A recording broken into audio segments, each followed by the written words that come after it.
নমস্কার, সুপ্রভাত। কেমন আছেন সবাই? আমি অনন্যার ব্লগসের আরও একটি ঝাঁচকচকে নতুন ব্লগে আপনাদের সকলকে জানাই অনেক অনেক অনেক স্বাগত। আশা করছি আপনারা সকলে খুব ভালো আছেন, সুস্থ আছেন, সাবধানে আছেন, নিরাপদে আছেন। আমরাও বেশ ভালোই আছি।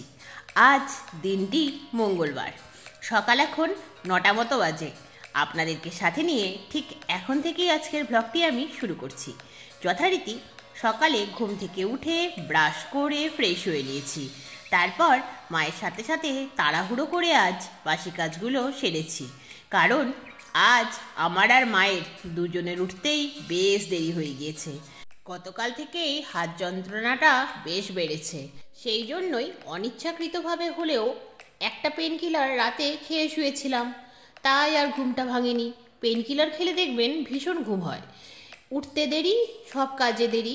বাসি কাজগুলো কমপ্লিট করে ছাদে যেতে কিন্তু আমি ভুলিনি।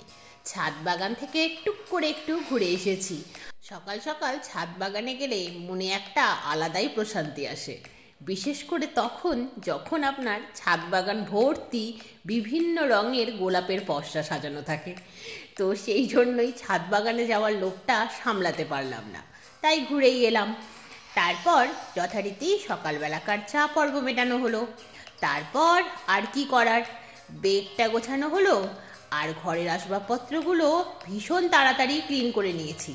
তারপরে চলে এলাম রান্না বান্না সারতে। এদিকে সান্ত্বনা দিদি চলে এসেছে, সেই তাড়াহুড়ো আবার শুরু হয়ে গিয়েছে। কি যে কষ্ট হচ্ছে কি বলবো আপনাদের, দম বন্ধ করে যেন ছুটে বেরোতে হয় আমাকে সকালের দিকটাতে। তখন আর কিসের হাত ব্যথা, কিসের ঠান্ডা, সব কিছুর ঊর্ধ্বে উঠে যাই আমি। সোয়েটার খুলে ফেলি, এত অস্থির লাগে। দেখবেন যখন ভীষণ স্পিডে আপনাকে কাজ করতে হয় তখন অত কিছু ফিল করার সময় থাকেই না। তবে হ্যাঁ, হাতটা বেকায়দায় পড়ে গেলে ব্যথায় কোকিয়ে উঠি ঠিকই, কিন্তু কিছু করার নেই।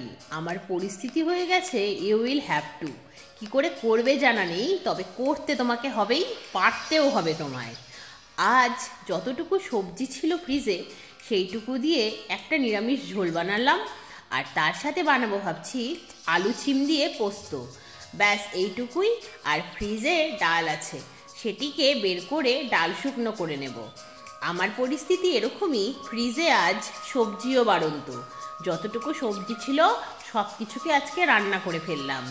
এখন ফ্রিজে সবজি বলতে রয়েছে শুধুই কয়েকটা ক্যাপসিকাম, বাস, আর কিছু নেই। মা বলছে আজ যদি বাজারে না যাস, কালকে থেকে শুধু ডাল, ভাত আর ওই ক্যাপসিকাম দিয়ে কোনো সবজি যদি হয় সেটা বানিয়ে দিতে হবে। এদিকে আমার হাত ব্যথা চরমে উঠে গিয়েছিল বলে পেনকিলার খেয়েছিলাম। সকালের দিকটাতে একটু ব্যথাটা কম অনুভূত হচ্ছিল বটে, কিন্তু তাড়াহুড়ো করতে করতে ব্যথা সেই যেখানে ছিল সেখানেই পৌঁছে গিয়েছে। আর বেল্ট পরার কথা তো ভাবাই যাচ্ছে না, কোনো সময় তো নেই বলুন, কখন বেল্ট পরে বসে থাকবো আমি। আর তার মধ্যে মা বলছে সবজি বাজার করতে যেতে হবে। সবজি বাজার করতে গেলে কিছুটা সবজি কিনেই চলে আসলে তো হবে না বলুন, তাহলে তো 2-3 দিন পরে আপনাকে আবার যেতে হবে। তার থেকে সারা সপ্তাহের সবজি কিনে আনাই বেটার। কিন্তু সারা সপ্তাহের সবজি যে কিনে আনবো, আমার হাত তো জয়েন্ট থেকে এবার খুলেই যাবে মনে হচ্ছে। আজ ভাবছি ডক্টর রুনা পারভিনের একটু খোঁজ করব।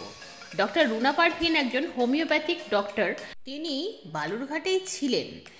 ইদানিং বলতে এই 2-2.5 বছর হলো উনি ট্রান্সফার হয়ে গিয়েছেন, কিন্তু উনি ভীষণ ভালো একজন ডক্টর ছিলেন। আমরা ভাবতেই পারিনি যে সমস্ত অসুখ হোমিওপ্যাথিতে সারবে, সে অসুখগুলো উনি মেডিসিনের সাহায্যে অনায়াসে সারিয়ে ফেলতে পারতেন। আমি নিজেই তার প্রকৃত দৃষ্টান্ত। বেশ কয়েক বছর আগে উনি যখন এখানে ছিলেন তখন আমার জিভের তলায় একটা সিস্ট হয়েছিল। মা তো বলতোই প্রায়শই যে চল সার্জনের কাছে যাই, দেখাই, কেটে দেবে। এই কথা শুনে তো ভয় পেয়ে যেতাম আর ইগনোর করতাম ব্যাপারটাকে, কিন্তু সিস্টটা ধীরে ধীরে বড় হচ্ছিল। এরই মধ্যে একদিন মেজমামা বাড়িতে এলো। তখন ভারত সেবাশ্রম সংঘের বাৎসরিক অনুষ্ঠান হচ্ছিল।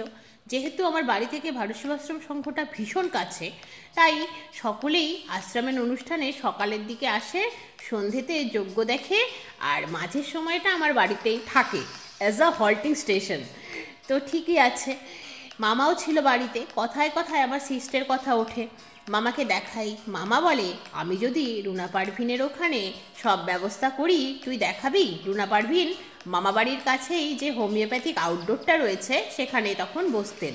আমি বললাম, হ্যাঁ, তুমি ব্যবস্থা করতে পারলে আমি দেখাবো। তো যথারীতি মামা ব্যবস্থা করে। তারপর আমি গিয়ে ডক্টর দেখাই। ডক্টর মেডিসিন দিয়েছিলেন 15 দিনের। সেই মেডিসিনটা কন্টিনিউ করার পরে আমার সিস্টটা কোথায় যেন গায়েব হয়ে গেল। আমার সিস্টটা ভালো হয়ে গেল। তখন থেকে আমার বিশ্বাস জন্মালো ডক্টর ভীষণ ভালো। কিন্তু আজ যখন এত প্রবলেমে পড়েছি, তখন সেই ডক্টর আর বালুরঘাটে নেই। তবে অনেকের থেকে শুনেছি উনি বালুরঘাটে চেম্বার করেন, কিন্তু তার প্রসিডিওর কীরকম, কোথায় আসেন, কোথায় বসেন কিছুই জানি না। তবে ছোটো মামি বেশ কয়েকদিন আগে বলছিল কোথায় বসেন। সেই মতো ভাবছি আজকে যেখানে সবজি বাজার করতে যেতেই হবে, সেইখানে না গিয়ে বড় বাজারে চলে যাই। ভ্যারাইটিস রকমের সবজি পাবো, দামটাও রিজনেবল হবে, তার সাথে রুনা পারভিনেরও খবর নেওয়া হবে। এত দায়িত্ব মাথায় নিয়েই আজ সকাল থেকে আমি কাজ করে চলেছি। দেখুন, আপনাদের সাথে গল্প করতে করতে আমার রান্না বান্না সারা হলো। তারপর রান্নাঘর গ্যাস ক্লিন করলাম। তারপর যথারীতি তাড়াহুড়ো করে স্নান করে এলাম। স্নান করে এসে করলাম লাঞ্চ করে ভীষণ ঠান্ডা লাগছিল, তাই মা মেয়েতে একটু রোদে গিয়ে বসেছিলাম। রোদটা পড়ে আসতেই উঠলাম। তারপর শুকনো জামা কাপড়গুলো তুলে ভাঁজ করে নিলাম। তারপর গাছগুলোতে জল দিয়ে নিলাম। তারপর যথারীতি রেডি হয়ে মায়ের সাথে বেরিয়ে পড়লাম বাজারে। বাজারে যখন এসে পৌঁছলাম তখন ঘড়ির কাঁটায় 4:30 বাজে। যথারীতি প্রথমেই সবজি বাজার করতেই এলাম। আমার বাড়ির পাশের যোগমায়া বাজারটি থেকে বাজার করলেও হতো, যদিও এখানে দাম একটু বেশিই নেয়, কিন্তু বাড়ির কাছে হওয়ার জন্য আমাদের সুবিধে হয়। তবে আজ যেহেতু রুনা পারভিনের খবরটাও নিতে হবে, তাই ভাবলাম এক ঢিলে 2 পাখি মারা হয়ে যাবে। সবজি কিনতে আজ আমরা তহবাজারে। এখানে প্রচুর দোকান রয়েছে, যেমন তেমন এখানে একটু ঘুরে ঘুরে কিনতে পারলে আপনি বেশ রিজনেবল প্রাইসেই জিনিসপত্র পেয়ে যাবেন।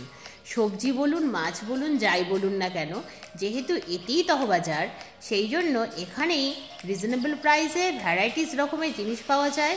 আবার এমনও হয়, এমন কিছু সবজিও বড় বাজারে পাওয়া যায় যেটি আপনি সচরাচর ছোটোখাটো বাজারগুলোতে দেখবেন না। সেই জন্যই যা কিছু পছন্দের সবজি পেলাম সব কিছুই কিনে নেওয়া হলো। তার সাথে কিনে নেওয়া হলো বৃহস্পতিবারের জন্য পান আর কলা, কারণ আগামীকালটাকে একটু ইউটিলাইজ করতে হবে। মাকে নিয়ে একটু ডেন্টিস্টের কাছে যেতে হবে। মায়ের একটি দাঁত ভীষণ যন্ত্রণা করছে, তাও আজ থেকে না, জানেন, দুর্গাপুজোর পর থেকে। মা আবার সেটিকে ইগনোর করে করে শীতকাল পর্যন্ত নিয়ে এসেছে।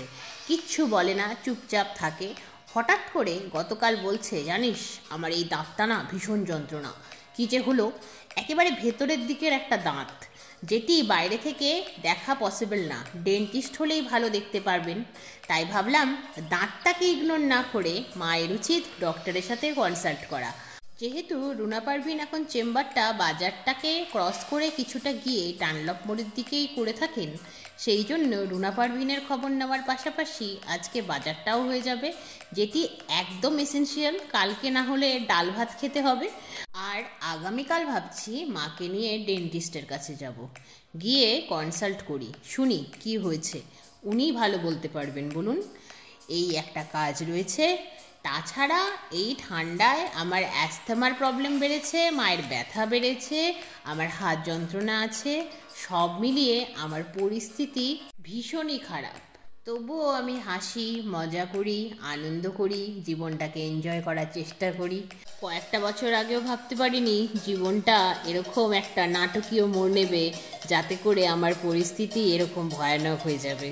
কিন্তু কি আর করা যাবে বলুন, জীবনের পথ তো মসৃণ নয়, সে তো আমি জানতামই। তবে সেটা যে এতটা কঠিন হতে পারে এখন নিজের জীবন দিয়ে অনুভব করছি। তবে হ্যাঁ, আমি হাসতে ভুলে যাইনি। জীবন যেরকম পরিস্থিতির মধ্যেই এনে ফেলুক না কেন, ওপরে যে ঈশ্বর বসে আছেন, সেই ঈশ্বর প্রতি মুহূর্তে আমার সাথ দেন, যেটা আমি ফিল করতে পারি। তার ভরসায় নিজের জীবন তরি আমি ভাসিয়ে দিয়েছি। যেদিকে যাবে আমি সেদিকেই চলে যাব। বেশি কিছু ভাবি না, জানেন, বেশি কিছু ভাবলে তো জীবনটাকে বয়ে বেড়ানোই কষ্ট হয়ে যাবে, তাই না বলুন? কি আর করা যাবে, জীবন যেরকম দেখাবে আমি না হয় সেরকমই চলবো। দেখুন, আপনাদের সাথে গল্প করতে করতে আমাদের সবজি বাজার করা কিন্তু কমপ্লিট হয়েই গেল। সবজি বাজার করে নিয়ে যখন বেরোতে যাব তখন একটি দোকান থেকে হাঁক ডাক শোনা গেল, বলছে 40 টাকায় 1 কেজি মিষ্টি কমলা। তাই ভাবলাম 40 টাকা করে যখন আর মিষ্টি বলছে, তাই 1 কেজি কমলা কিনেই নিই। বাজারের ব্যাগগুলো একটি দোকানে রেখে রুনা পারভিন ম্যাডামের খবর নিতে গিয়েছিলাম। একটি ফোন নাম্বার নিয়ে এলাম, জানুয়ারি মাসের 2-3 তারিখে কল করে শুনতে বলেছেন ডক্টর কবে আসবেন। ডক্টরের খবরও নেওয়া হলো, তারপর টোটোতে চড়ে বাড়ির পথে। তাহলে আজকের মতো এ পর্যন্তই, আবার দেখা হবে অন্য কি নতুন ব্লগে। ততক্ষণ সবাই খুব ভালো থাকবেন। আজকের ব্লগটি কেমন লাগলো জানাবেন, ভালো লাগলে একটি লাইক করে দেবেন, চ্যানেলে নতুন হলে চ্যানেলটিকে সাবস্ক্রাইব করে আমার বন্ধু হয়ে যাবেন। টাটা।